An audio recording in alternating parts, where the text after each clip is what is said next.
come back to the easy hat and we'll look at a couple of things on this one.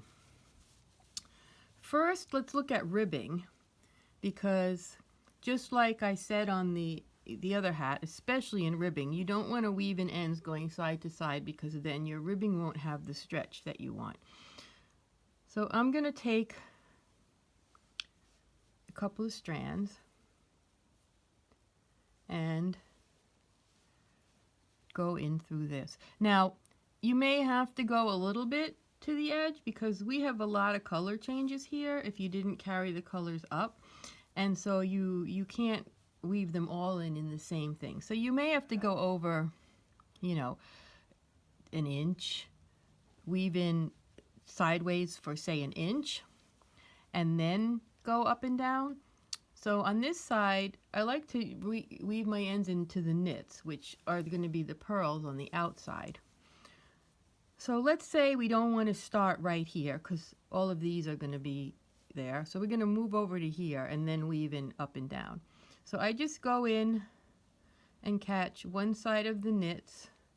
I may catch a purl bump in there, and then again one side of each knit and get my yarn over there.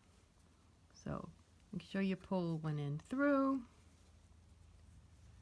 Sometimes I cut my tails shorter before I weave them in. Sometimes I don't. But always make sure you leave at least 6 inches for weaving in. Okay, now that's nice and loose, so it'll be stretchy. And now I'm going to go up and then back down. So I just go in to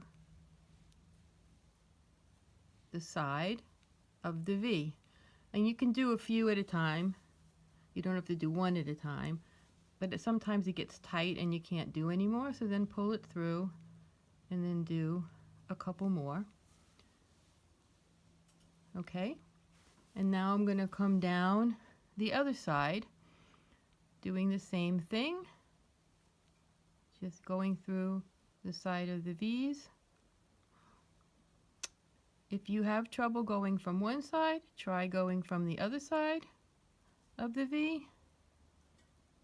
That seems to be easier, coming down towards me.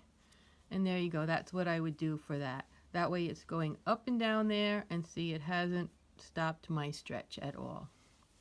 And then this top part here with the other multicolor slip stitch pattern, the top part here is going to be just like the other ones, where we're going to just go behind the floats. Their floats are a different arrangement on this because we're moving the slip stitches around, and instead of color work we're getting floats from slipping stitches, but they basically are the same thing. So you can just find these bigger loops that are bigger than just a regular stitch, and you can go either straight up or a little bit diagonally up or down, one direction or the other. Give it a tug to make sure it's not too tight, and then go back in the other direction. And that's it. And then when you're done, or as you go, trim them off, and you're finished with your hat.